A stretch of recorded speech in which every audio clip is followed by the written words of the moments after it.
کیوں علی نے فدق واپس نہیں لیا؟ یہ سوال ہر تھوڑے دنوں بعد واٹس ایپ پہ گھوم رہا ہوتا ہے، تو سن لیجیے گا جواب آج اس کا۔ بھائی فدق، اگر آپ اتنے ہی کہتے ہیں فدق کا معاملہ اہم تھا تو علی کی جب خلافت آئی تھی، چوتھی خلافت، تو فدق لے لیتے واپس۔ علی نے فدق کو کیوں پھر اگنور کیا؟ خدا قسم یہ سوال نیا نہیں ہے، 3 مرتبہ ائمہ سے یہ سوال پوچھا گیا ہے، تینوں مرتبہ الگ الگ جواب دیا میرے مولانا، 3 مرتبہ سوال پوچھا گیا۔ ابو بصیر نے پوچھا صادق آل محمد سے، اللہم صل علی محمد وآل محمد۔ ابو بصیر نے پوچھا کہ مولا امام صادق علیہ السلام سے کہ مولا یہ جو فدق تھا وہ آپ کے جد نے واپس کیوں نہیں لے لیا جب ان کی خلافت آئی تھی؟ ایسا خوبصورت جواب ہے میرے مولا کا۔ میرے مولا نے کہا اس لیے کہ جب علی ابن ابی طالب کی ظاہری خلافت آئی تو وہ جو ظالم تھا وہ بھی مر چکا تھا، وہ اپنا عذاب بھگت رہا تھا، جو مظلومہ تھی وہ دنیا سے جا چکی تھی، وہ اپنا اجر پا رہی تھی اللہ کے پاس سے۔ علی فدق کو واپس لے کر نہ ان کا اجر کم کرنا چاہتے تھے، نہ اس کا گناہ کم کرنا چاہتے تھے۔ اب یہ جواب ذہن میں رہ جائے گا؟ علی نے فدق کیوں واپس نہیں لیا؟ ظالم دنیا سے جا چکا تھا، عذاب بھگت رہا تھا، جو مظلومہ بیوی تھی وہ جا چکی تھی، وہ اپنی جزا پا رہی تھی، نہ علی ان کے ثواب میں کمی کرنا چاہتے تھے نہ ان کے عذاب میں کمی کرنا چاہتے تھے۔ دوسری مرتبہ یہی سوال، یہ سوال ابو بصیر نے کیا تھا، دوسری مرتبہ یہ سوال ابن ابراہیم نے کیا چھٹے مابی سے۔ علی تو آپ جانتے ہیں نا کہ جب علی سے سوال کیا جاتا تھا تو ایک ہی تو سوال تھا، 70 الگ جواب دیتے تھے۔ مولا یہ وہ فدق واپس کیوں نہیں لے لیا تھا؟ کہا اچھا، مولا نے پلٹ کے سوال کر دیا، کہا اچھا یہ بتاؤ مجھے، جب رسول اللہ کو مکہ چھوڑنا پڑا، ہجرت فرمائی، ان کا اپنا ایک ذاتی گھر تھا وہاں جس پر مکے والوں نے قبضہ کر لیا تھا، مدینہ میں 10 سال رہے، دوبارہ واپس پلٹے فاتح مکہ بن کر، فتح مکہ ہو گئی، اب وہاں کے حاکم تھے۔ امام نے کہا کہ پھر رسول اللہ نے وہ گھر جس پر قبضہ ہو چکا تھا وہ واپس کیوں نہیں لیا تھا؟ وہ واپس کیوں نہیں لیا تھا؟ پھر کہتا مولا یہ تو مجھے نہیں معلوم، کیوں نہیں واپس لیا تھا؟ امام نے کہا کہ ہم اہل بیت کا مزاج یہ ہے کہ ایک بار جو شے ہم سے ظلمن لے لی جائے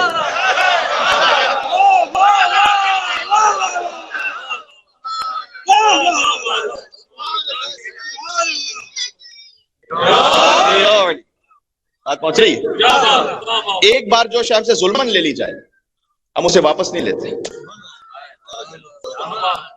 جو ظلمن لے لی گئی وہ لے لی گئی۔ یہی سوال 7ویں امام سے بھی کیا گیا کہ مولا یہ فدق واپس کیوں نہیں لے لیا تھا؟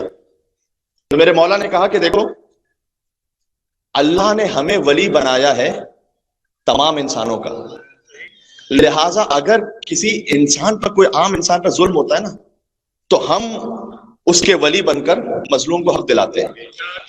ہمارا ولی خود اللہ ہے، ہم اپنا حساب نہیں لیتے، وہ لے لے گا وہاں سے۔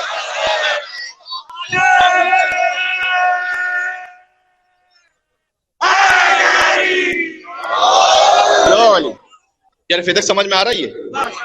ٹھیک ہے، اچھا چونکہ مجھے معلوم ہے اگر میں دائرے خطبہ فدق پڑھوں گا تو آپ کے ذہن میں سارے سوالات آئیں گے، مجھ سے مجلس کے بعد آپ پوچھیں گے، تو یہیں سے کیوں نہ اس کا جواب دے دوں یہاں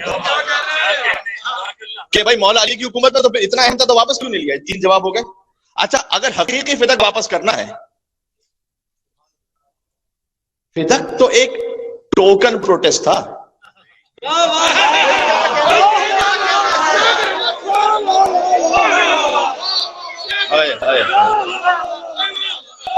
لفظ ضائع نہیں کرنا ہے، ایک علامتی احتجاج تھا، علامتی احتجاج تھا نا، ورنہ سیدہ کونین جن کی خاطر دنیا نہیں خلق ہوئی، اگر سیدہ نہ ہوتی تو نہ محمد ہوتے نہ علی ہوتے۔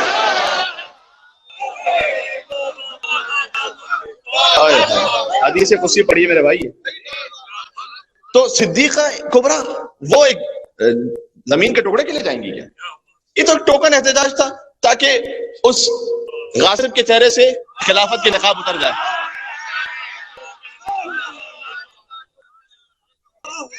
یہ اس خاطر ہے، میں جو کہہ رہا ہوں یہ اس خاطر ہے کہ ہارون رشید نے بڑا اچھا بننے کی خاطر ایک مرتبہ امام موسیٰ کاظم علیہ السلام سے کہا کہ آپ سے فدق جو غصب کیا گیا تھا نا، دل میں درود پڑھتے جائے گا، آپ سے جو فدق غصب کیا گیا تھا نا وہ ہم واپس کر دیتے ہیں، کیونکہ اب حکومت بڑی ہی پھیل چکی تھی، تو اب وہ زمین کا جو حصہ تھا وہ اتنا زیادہ کوئی اہم نہیں بچا تھا، تو اب وہ واپس کر دیتے ہیں آپ کو.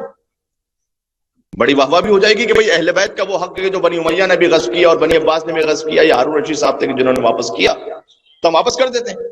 امام نے اس کی جانب دیکھ کر کہا اگر میں نے حد بتا دی نا فدق کی تو واپس نہیں کر سکو گے.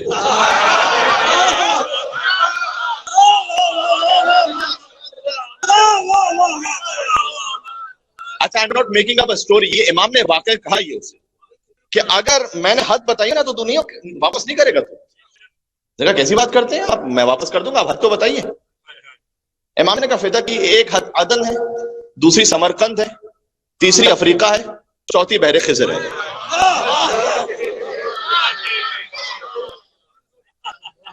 روایت میں لکھا ہوا ہے کہ ہارون رشید کے چہرے کا رنگ متغیر ہو گیا اور کہتا ہے یہ تو آپ میری خلافت کی حد بتا رہے ہیں، کہ بس یہی تو فدق تھا کہ جس کے احتجاج کے لیے بی بی گئی تھی، یہی تو فدق تھا کہ جس کے لیے گئی تھی، یہ دے تو واپس کرو خلافت.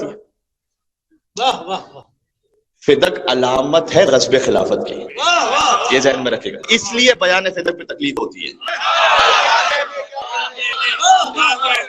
ورنہ زمین کے ایک ٹکڑے پہ کسی کیا تکلیف ہے. پتہ ہے کہ اس کا اثر کیا ہے.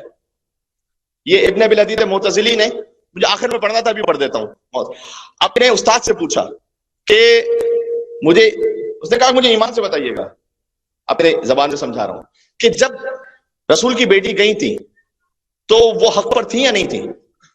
وہ تھی حق پر، یعنی مجھے بتائیے گا. سنی عالم ہے، اپنے سنی عالم سے استاد سے پوچھ رہا ہے، کہا وہ حق پر تھی. یہ کیوں آج فدق پڑھنا اہم ہے، اس میں اس کا جواب موجود ہے. کہا وہ حق پر تھی، تو کپڑے دیا کیوں نہیں انہوں نے؟ تو کہا دیا اس لیے نہیں کہ جیسے ہی وہ فدق دیتے نا بی بی کی صداقت ثابت ہو جاتی، وہ اگلے ہی لمحے علی کی خلافت کا دعویٰ کر لیتی.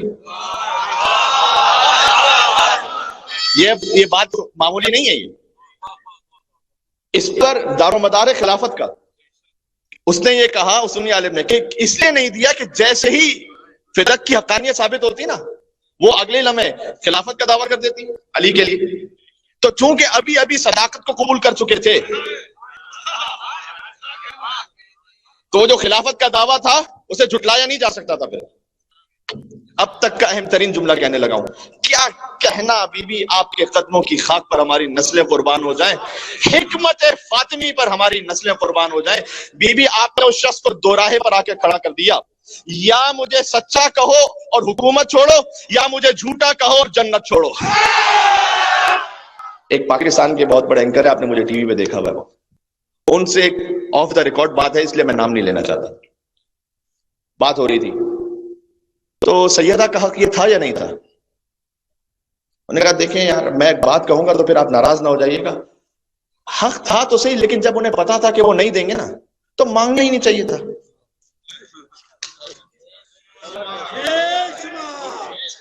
کوٹ ان کوٹ بتا رہا ہوں، وہ مانگنا ہی نہیں چاہیے تھا جب ان کو پتا وہ کائنات کی بیوی ہے. اور وہ پھر بات کی ساری انہوں نے، وہ ایک باغ کا ایک تو تصور، دوسرا یہ کہ وہ مانگنے ان کی شان کے مطابق نہیں تھا، مانگنا ہی نہیں چاہیے تھا، ان کو پتا تھا وہ نہیں دیں گے.